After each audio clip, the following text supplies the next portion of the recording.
नमस्कार दोस्तों, मैं गुलाब ठाकुर अनअकैडमी के इस यूट्यूब प्लेटफॉर्म पर आपका स्वागत करता हूं।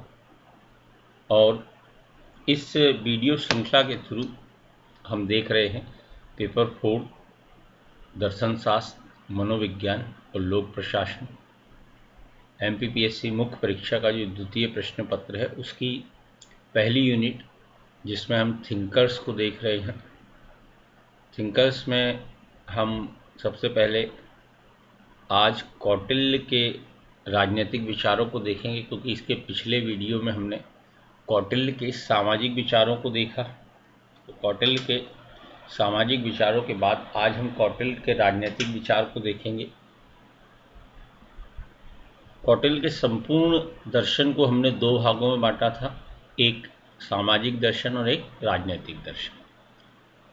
तो कौटिल्य के राजनीतिक दर्शन या राजनीतिक विचार को पढ़ने से पहले एक महत्वपूर्ण सूचना मैं आपको देना चाहता हूं कि Unacademy MPPSC championship test series चालू हुई है, जो एमपीपीएससी प्रीलिम्स 2020 को टारगेट रखते हुए की जा रही है और ये ऑल एमपी लेवल पर है। और इसमें आप ऑनलाइन टेस्ट दे सकते हैं। आपको केवल अनअकैडमी का ऐप डाउनलोड करना है और ये बिल्कुल फ्री है ना।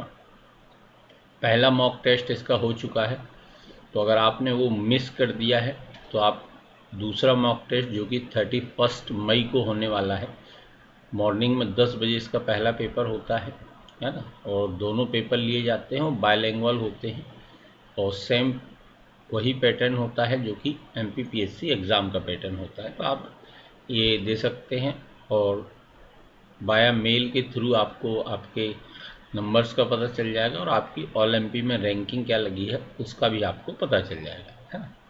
तो ये ज़रूर दीजिए और अभी इनरोल कर दीजिए। अगर आप इनरोल नहीं हुए हैं तो जल्द से जल्द इनरोल कर दीजिए, ठीक है। और इस टेस्ट की खासियत ये है कि इसका पूरा एनालिसिस भी किया जाता है एक्सपर्ट के द्वारा। जैसे कि जो 31 मई का टेस्ट होगा, जिसमें एक जीएस का पेपर और एक सीसेट का होगा, तो जीएस वाला पेपर होगा, इसका पूरा एनालिसिस लेके मैं आपके सामने आऊँगा, है ना। तो उसमें हम लोग लाइव चर्चा करेंगे। अगर कोई भी डाउट्स आपको होगा तो हम उसकी चर्चा करेंगे, ठीक है। तो आज हम कौटिल्य का राजनीतिक विचार देख रहे हैं, जिसमें कौटिल्य के राजनीतिक विचारों में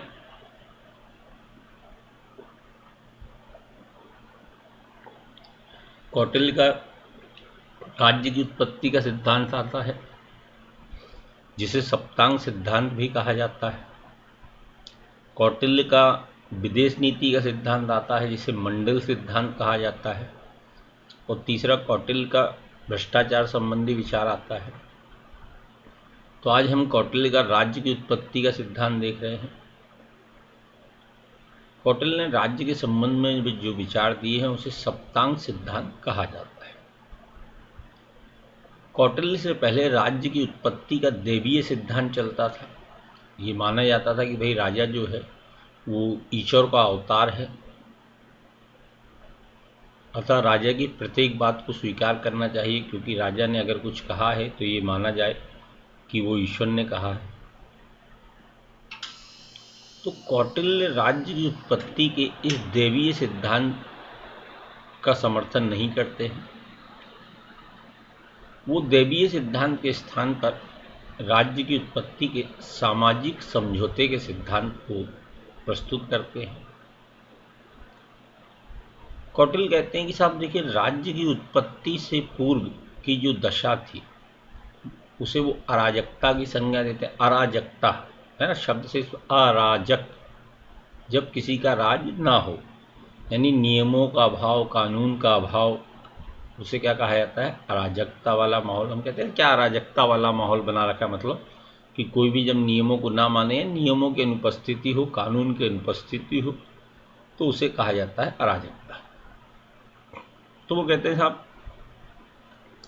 राज्य की उत्पत्ति के पहले अराजकता वाला माहौल था और इस अराजकता वाले माहौल में मत्स्य न्याय का कानून चलता था। मत्स्य न्याय मतलब मछलियों का न्याय, मत्स्य मतलब मछली, मछली न्याय। जब बड़ी मछली के द्वारा छोटी मछली को खा लिया जाता है।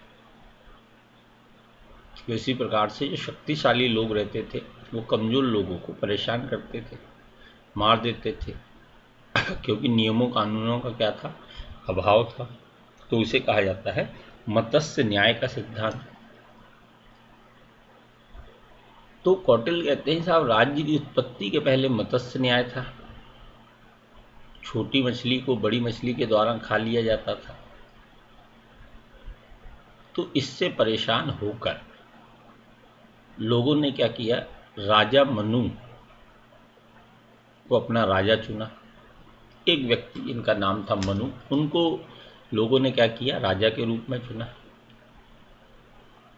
और उनके साथ एक समझौता किया। इसे ही सामाजिक समझौते का सिद्धांत कहा जाता है। क्या समझौता किया, तो लोगों ने मनु के साथ समझौता किया कि साहब देखिए, आप हमारी सुरक्षा और सुविधा का उत्तरदायित्व लीजिए, मतलब आप हमारी सुरक्षा करेंगे और हमको सुविधाएं उपलब्ध कराएंगे, जैसे कि तालाब, नहर, सड़कें, इन सब का निर्माण कराएंगे और सुरक्षा प्रदान करेंगे। इसके बदले में हम अपनी जो भी उपज होगी, जो भी प्रोडक्शन होगा, उस उपज का छठा भाग 1/6 और अपने स्वर्ण का यानी सोने का 10वां हिस्सा आपको देंगे। तो ये समझौता लोगों के बीच और मनु के बीच हुआ। तो लोगों ने एक समझौते के तहत मनु को अपना राजा नियुक्त किया और अपने स्वर्ण का 10वां हिस्सा और उपज का छठा हिस्सा राजा को दिया, जिसके बदले में राजा ने उनको सुरक्षा उपलब्ध कराई और सुविधाएं उपलब्ध कराई। इसी को राज्य की उत्पत्ति के सामाजिक समझौते का सिद्धांत कहा जाता है ना। क्योंकि राज्य की उत्पत्ति के पहले सब अराजकता वाला माहौल था, जिसका जो मन होता था उस पर कब्जा कर लिया, जिसके जब प्राण लेना है प्राण ले लिए। तो एक अराजकता वाला माहौल था। इस अराजकता वाले माहौल से बचने के लिए राज्य की क्या हुई, उत्पत्ति हुई। कौटिल्य की अगर बात करें तो कौटिल्य राजतंत्र के समर्थक थे और कौटिल्य ने जो राज्य की तुलना है वो मानव शरीर से की तथा उसका साव्यव स्वरूप स्वीकार किया। साव्यव मतलब, साव्यव का अर्थ होता है शरीर। कौटिल्य कहते हैं राज्य का भी शरीर होता है, राज्य शरीर के समान होता है। जैसे मानव शरीर के अंग होते हैं अलग अलग, उसी प्रकार से राज्य के भी अंग होते हैं।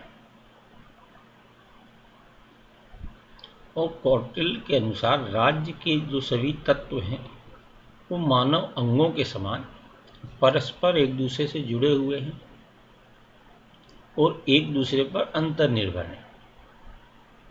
जैसे हमारे शरीर के सभी अंग क्या हैं, एक दूसरे के ऊपर अंतर्निर्भर हैं। उसी प्रकार से राज्य के भी जितने अंग हैं वो भी क्या है, एक दूसरे पर अंतर्निर्भर हैं। तो वो कहते हैं साहब राज्य के जो हैं 7 अंग होते हैं। उन 7 अंगों को ही कौटिल्य ने क्या कहा है, सप्तांग, 7 अंग। तो कौटिल्य के सिद्धांत को सप्तांग सिद्धांत भी कहा जाता है कि राज्य के 7 अंगों का सिद्धांत,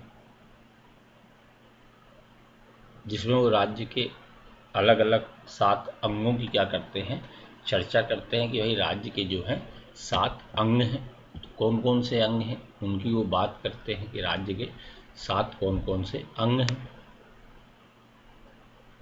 इसी को कौटिल्य क्या कहते हैं, सप्तांग सिद्धांत कहते हैं। जिस प्रकार से मानव शरीर के अलग अलग अंग होते हैं, हाथ, पैर, मस्तिष्क, आँखें, भुजा, तो उसी प्रकार से राज्य के भी अलग अलग अंग होते हैं। ठीक है, अभी कौन कौन से अंग होते हैं, तो सबसे पहले वो कहते हैं राजा या स्वामी। ये कहते हैं ये सिर के समान होता है, सिर जो होता है आपका, ये सिर के समान होता है। अतः राजा को कैसा होना चाहिए? ये कहते हैं राजा को बुद्धिमान होना चाहिए, साहसी होना चाहिए, धैर्यवान होना चाहिए, संयमी होना चाहिए, दूरदर्शी होना चाहिए, जो दूर की पहले से ही सोच ले, तथा युद्ध कला में निपुण होना चाहिए, है ना। तो ये सारे जो विशेषताएं हैं, ये सारी विशेषताएं किसमें होना चाहिए? राजा में अनिवार्य रूप से होना चाहिए। तो ये कहते हैं जो राजा है वो कैसा होता है? सिर के समान होता है, मानव के सिर के समान होता है। तब राजा को बुद्धिमानी, साहसी, धैर्यवान, संयमी, दूरदर्शी और युद्ध कला में निपुणता की वो क्या कर सके? लोगों की रक्षा कर सके। राजा अगर बुद्धिमान रहेगा तो राज्य में न्याय की स्थापना होगी, बुद्धिमान लोगों को उनका स्थान मिलेगा, उचित स्थान मिलेगा, नई योजनाएं बनेंगी। साहसी होगा तो वो नए निर्णय ले पाएगा, धैर्यवान होगा तो वो उचित अवसर का प्रयोग राज्य के हित में कर पाएगा, संयमी होगा तो वो उतना ही व्यय करेगा जितना आवश्यक है,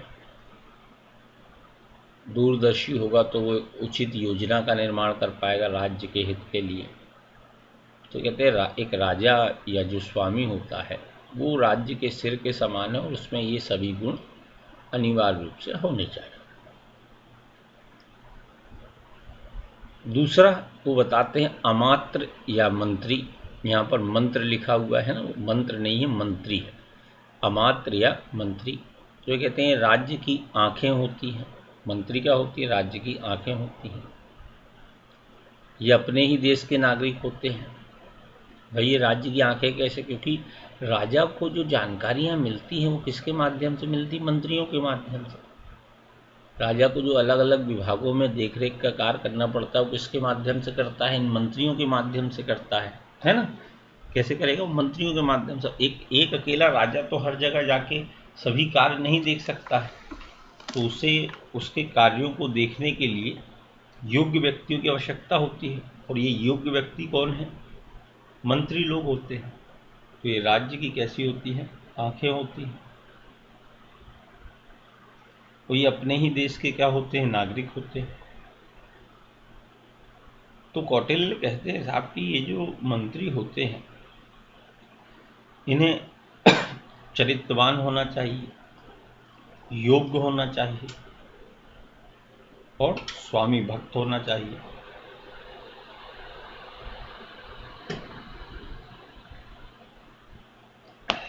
देखिए, चरित्रवान रहेंगे तो कोई भी नकारात्मक कार्य नहीं करेंगे, ना ही नकारात्मक राय राजा को देंगे।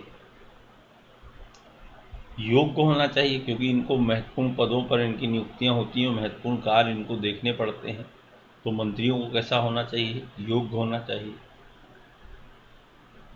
स्वामी भक्त होना चाहिए, और ये कहीं दूसरों से मिले ना या अपने लाभ के लिए ना सोचें, ये राज्य और राजा के लाभ के लिए कार्य करें। तो इन्हें क्या है? स्वामी भक्त होना चाहिए। तो ये दूसरा अंग है अमात्र या मंत्री। या हम बात करें आंखें। पहला अंग हो गया सिर, तो सिर किसके समान? राजा। आंखें, आंखें कौन? मंत्री, है ना। तीसरा है जनपद या जनसंख्या, इसे इन्होंने कहा है पैर। कौटिल्य कहते हैं कि जनपद है अर्थात जो जनसंख्या है वो राज्य के पैर के समान है, जिस पर राज्य का अस्तित्व टिका हुआ है। तो जनता ही नहीं होगी तो फिर राज्य कैसे होगा, है ना। तो ये कहते हैं राज्य का अस्तित्व जो टिका हुआ है वो किस पे टिका हुआ है? जनता पे टिका हुआ है, जनसंख्या पे टिका हुआ है। तो ये राज्य की कैसे होते हैं? पैर के समान होते हैं। तो जो प्रजा होती है, कौटिल्य कहते हैं भाई प्रजा को स्वामी भक्त होना चाहिए, परिश्रमी होना चाहिए। स्वामी भक्त होगी तो वो क्या करेगी? राजा की बातों को मानेगी। राजा की बातों को मानेगी तो राज्य में कानून व्यवस्था की स्थापना होगी। परिश्रमी होना चाहिए मतलब मेहनती होना चाहिए, मेहनती रहेंगे तो राज्य का आर्थिक विकास होगा। राज्य को राजस्व की प्राप्ति होगी, जिससे वो क्या करेंगे, टैक्स देंगे, राजस्व की प्राप्ति होगी, जो टैक्स से कल्याणकारी कार्य होंगे। तो कहते हैं कि भाई जो प्रजा है उसको स्वामी भक्त, परिश्रमी तथा राजा की आज्ञा का पालन करने वाली होनी चाहिए, है ना। तो ये थी तीसरी, जिसमें देखा जनपद या जनसंख्या। तो ये कैसी है, राजा के पैर के समान, है ना। ये राज्य के पैर हो गए, तो सिर हो गई, आंखें हो गई और पैर हो गए। सिर कौन थे, राजा, आंखें कौन, मंत्री, और पैर कौन, जनपद या जनसंख्या। अगला है दुर्ग या किला, है ना, जिसे आप महल कहते हैं, दुर्ग, किला, महल। तो ये राज्य की बाहें हैं, बाहें मतलब भुजाएं, है ना, ये राज्य की बाहें हैं, जिनका कार्य है राज्य की रक्षा करना। कौटिल्य कहते हैं राजा को ऐसे किलों का निर्माण करना चाहिए जो आक्रामक युद्ध हेतु रक्षात्मक दृष्टि से लाभकारी। भाई बाहें कैसी होना चाहिए, मजबूत। बाहें मजबूत होंगी तो युद्ध के समय आप रक्षा कर पाएंगे, बच पाएंगे। तो अगर बाहें मजबूत नहीं है तो कोई भी दुश्मन उसको तोड़ देगा, और किले को तोड़ के अगर वो राज्य के अंदर आ जाएगा तो राज्य की जनसंख्या को बहुत नुकसान पहुंचेगा। तो कौटिल्य कहते हैं भाई जो दुर्ग है, जो किला है, वो मजबूत होना चाहिए और रक्षात्मक दृष्टि से लाभकारी होना चाहिए। ये दुर्ग या किले की बातें करते हैं और इसे वो क्या कहते हैं, राज्य की बाहें कहते हैं, ठीक है। तो ये चौथा अंग हो गया राज्य की बाहें। सिर हो गए, पैर हो गया, आंखें हो गई और बाहें, चार अंग हो गए। पांचवें अंग की अगर बात करूं तो पांचवा है कोष या राजकोष, जिसमें पूरा फंड जमा होता है, राजस्व जमा होता है, उसे क्या कहा जाता है, राजकोष कहा जाता है। कौटिल्य कहते हैं भाई ये जो है ये राज्य के मुख के समान है, और कोष को राज्य का सर्वाधिक महत्वपूर्ण तत्व माना है। क्योंकि अगर कोष ही नहीं होगा, पैसा ही नहीं होगा, तो कैसे राजा सेना ही नहीं रख पाएगा, कल्याणकारी कार्य नहीं कर पाएगा। तो जो कोष का होना बहुत जरूरी है, क्योंकि कौटिल्य कहते हैं वित्त ही प्रशासन का हृदय है। अगर शरीर में से आप हृदय निकाल लेंगे तो फिर शरीर काम नहीं कर पाएगा। उसी प्रकार से अगर आप प्रशासन में से वित्त को निकाल लेंगे तो प्रशासन चलाना संभव नहीं हो पाएगा, है ना। इसलिए वो कहते हैं वित्त जो है प्रशासन का हृदय है। तो कहते हैं सबसे महत्वपूर्ण है, और इसी को वो राज्य के मुख के समान मानते हैं कि राज्य के मुख के समान है वो। और इसीलिए कौटिल्य इस बात को स्वीकार करते हैं कि भाई अगर संकट काल है, आपत्ति वाला काल है, तो संकट काल में राजस्व प्राप्ति हेतु राजा को अनुचित तरीके अपनाना चाहिए, उसमें कोई बुराई नहीं। जैसे ज़्यादा कर लेना, जबरदस्ती कर लेना, नए कर लगा देना, है ना, तो ये अनुचित तरीके हैं। पर वो कहते हैं अगर संकट काल है, परिस्थितियां नकारात्मक हैं, तो राजा को राजस्व प्राप्ति के लिए अनुचित तरीके अपनाना चाहिए, क्योंकि वित्त ही प्रशासन का हृदय है। अगर वित्त ही नहीं रहेगा तो फिर प्रशासन चल ही नहीं पाएगा। इसलिए कौटिल्य यहाँ पर संकट काल में राजस्व प्राप्ति हेतु अनुचित तरीके अपनाने का सुझाव देते हैं, ठीक है। और जैसे कि आप लोग देखें कि वित्तीय आपातकाल के समय यही होता है ना, वित्तीय आपातकाल लग जाता है तो लोगों की सैलरियां कम कर दी जाती हैं, विभिन्न योजनाओं की फंडिंग कम कर दी जाती है, टैक्सेशन बढ़ाए जा सकते हैं। तो ये बात कौटिल्य ने उसी समय कह दी थी। अगला है दल या सेना। तो ये कहते हैं भाई ये राज्य के मस्तिष्क के समान है, और वो कहते हैं कि प्रजा पर तथा शत्रुओं पर नियंत्रण करने के लिए सेना अत्यधिक आवश्यक है। अगर आप प्रजा पर नियंत्रण रखना चाहते हैं, शत्रु पर नियंत्रण रखना चाहते हैं, तो इन दोनों पर नियंत्रण रखना अनिवार्य है, राजा के लिए आवश्यक है। अगर इन दोनों पर नियंत्रण नहीं है तो आपके राज्य के जो कार्य हैं वो अच्छे तरीके से नहीं चल पाएंगे। तो वो कहते हैं कि भाई राजा को शत्रु पर नियंत्रण रखने के लिए, प्रजा पर नियंत्रण रखने के लिए दल या सेना का होना अत्यधिक आवश्यक है। तो ये छठा अंग था जिसे उन्होंने मस्तिष्क के समान कहा है, दल या सेना। अगला है मित्र। वो कहते हैं भाई जो मित्र हैं ये राज्य के कान हैं। जो राजा के मित्र हैं वो शांति व युद्ध काल में दोनों में ही उसकी क्या करते हैं, सहायता करते हैं।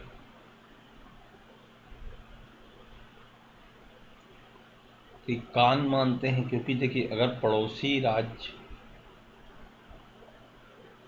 के जो राजा हैं वो मित्र रहेंगे तो शांति के काल में युद्ध काल दोनों में ही उसकी क्या करेंगे, सहायता करेंगे, उसे सूचनाएं देंगे। तो जो विपत्तियां आने वाली उन विपत्तियों को पहले से ही क्या कर देंगे, सूचित कर देंगे, है ना। तो ये राजा के कैसे हैं, कान के समान है, राज्य के कान के समान है। तो ये कौटिल्य का सप्तांग सिद्धांत था, या राज्य की उत्पत्ति का सिद्धांत आप इसे कह सकते हैं। तो ये आज का हमारा था राज्य की उत्पत्ति का सिद्धांत। इससे संबंधित जो प्रश्न आ सकते हैं उन्हें आप लिखना चाहें तो लिख सकते हैं। और एक और सूचना देना थी मुझे कि 25 तारीख से मैं अनअकैडमी प्लस के प्लेटफॉर्म पर आ रहा हूं, जिसमें हम लाइव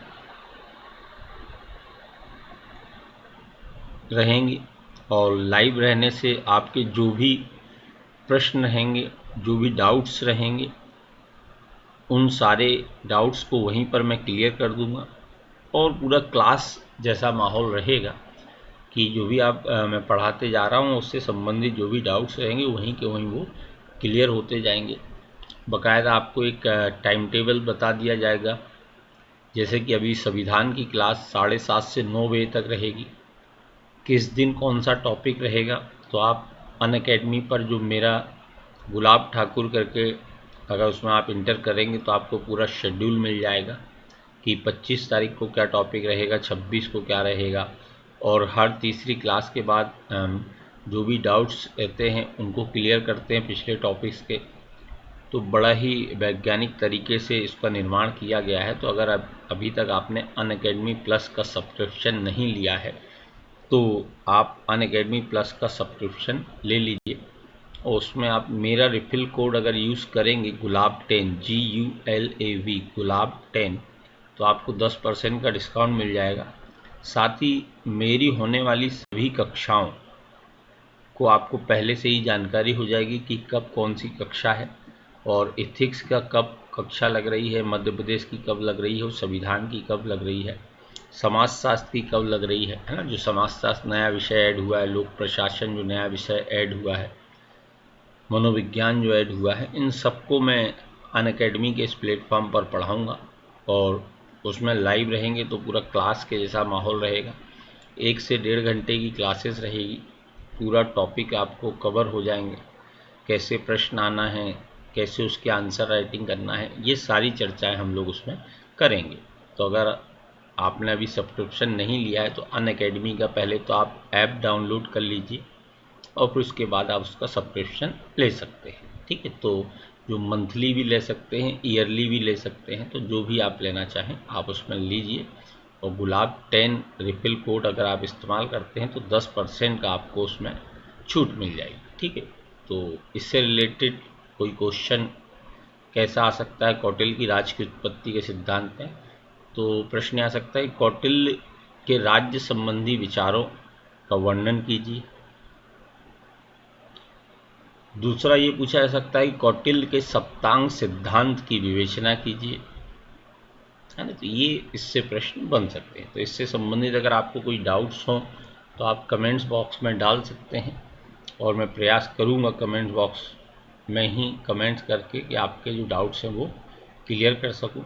तो लॉकडाउन के नियमों का पालन कीजिए, घर पे रहिए और अपनी पढ़ाई निरंतर जारी रखिए। माध्यम कोई भी हो, प्रयास हमें ये रहना चाहिए कि हमारी पढ़ाई पूरी अच्छे तरीके से होती रहे, ताकि किसी प्रकार का कोई विघ्न ये लॉकडाउन के समय में हमारी पढ़ाई को इफेक्ट ना कर सके। तो आज के लिए इतना ही। धन्यवाद।